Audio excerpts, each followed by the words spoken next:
Give the relationship between potential energy. Sorry. Give the relation between surface energy and surface tension. This question asked in the examination minimum 3 marks, maximum 4 marks.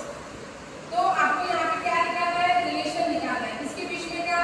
Surface energy and surface tension. इतना पहले आपको समझ लेना है. क्या होता है surface tension?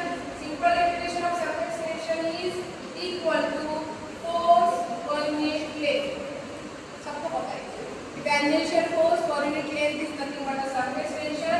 Its unit is newton per metre and CGS unit is dyne per centimetre. ठीक है. तो अभी हमको सरफेस टेंशन के बारे में पता है. अब सरफेस एनर्जी क्या होता है? मैंने उस दिन बताया था आपको प्रीवियस लेक्चर में कि क्या होती है सरफेस एनर्जी. देखो यहाँ पे उसके लिए हमने क्या किया था? कंसीडर किया था एक कंटेनर जिसमें हमने 3 मॉलिक्यूल्स लिए थे वाटर के या फ्लूइड के, आप बोल सकते हो. एक मॉलिक्यूल जो था totally inside, molecule A is totally inside the container and molecule B molecule C is here. इसका क्वेश्चन क्या है? Inside the liquid and other is outside the liquid. And एक ऐसा था molecule जिसमें क्या ले रहे थे आप? 75 is inside the liquid and 1 that is 25% is outside the liquid. तो ये जो molecules होते हैं ये क्या करते हैं? ये यहाँ पे कौन सा फोर्स एक्ट हुआ है? तीनों केस में आपने देखा था कि हर जगह यहाँ पे आपने देखा था कि ये केस में टोटल कोहेसिव फोर्स क्या है बेटा? 0 है. ये केस में टोटल कोहेसिव फोर्स क्यों 0 है? क्योंकि यहाँ पे the equal and opposite forces are cancel each other. That's why the cohesive force of C is equal to 0 था. इस केस में ये हो गया मॉलिक्यूल ए के बारे में. मॉलिक्यूल बी और मॉलिक्यूल सी के केस में क्या देखा आपने कि मॉलिक्यूल बी और सी में the cohesive force acting vertically downward is maximum as compared to the adhesive force. Due to this cohesive force, the force is acting vertically downward direction and balance this work is done. इसको balance करने के लिए यहाँ पे क्या हुआ है? Work done हुआ. That work is stored inside the molecule in the form of potential energy. यही वर्क क्या है?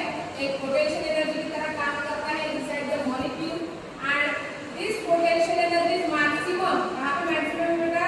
At the surface field. Surface field पे क्या आता है? Maximum and minimum inside the liquid. This energy is known as surface energy. ठीक है? आप surface energy में पता चल गया. इस केस में आपको क्या करना है? रिलेशन फाइंड आउट करना है between the surface energy and surface tension. So let us consider a rectangular open field. Rectangular field है लेकिन उसकी साइड एक साइड कैसी है? ओपन है. उसका नाम क्या है? A, B, C and D. A, B, C, D. In which PQ is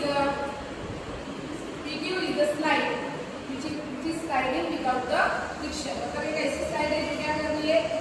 slide करती है. Sliding without friction. फ्रिक्शन के अलावा ये क्या करती है? आगे पीछे वो विदाउट फ्रिक्शन. आपने क्या किया? ये जो फिल्म थी ABCD an open rectangular film ABCD is deep horizontally into the soap solution. इसको क्या डिप किया आपने? into the soap solution. तो आपका ऐसे दिखा ये जो स्लाइडिंग होने वाली फिल्म थी वो क्या हो गई? इसकी डिस्प्लेसमेंट हो गई through distance dx.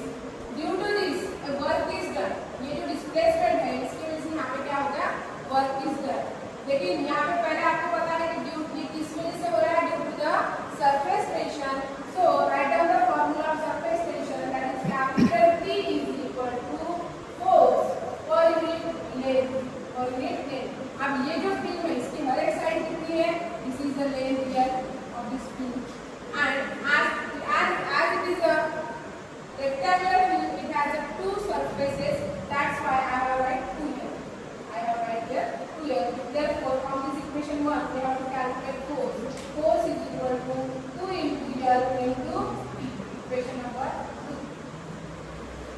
Due to this force the work is done and the film PQ moves toward distance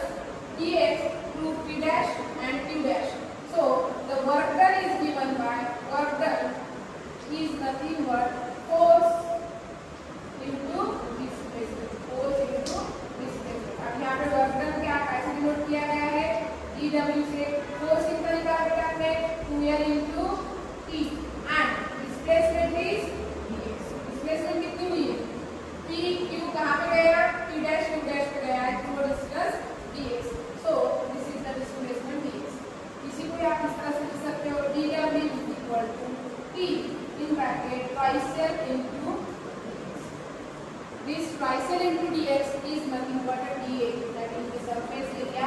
So we have to write here dA, that is dW is equal to T into T.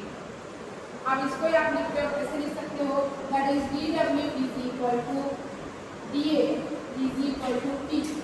तो ये जो dW coordinate dA है, यही क्या है आपका surface energy, यही क्या है आपकी surface energy, that is work done per unit surface area is nothing but a surface energy. Definition देखो, work done per unit surface area is nothing but a surface energy is equal to T. What is T? This is the surface tension and this is the relation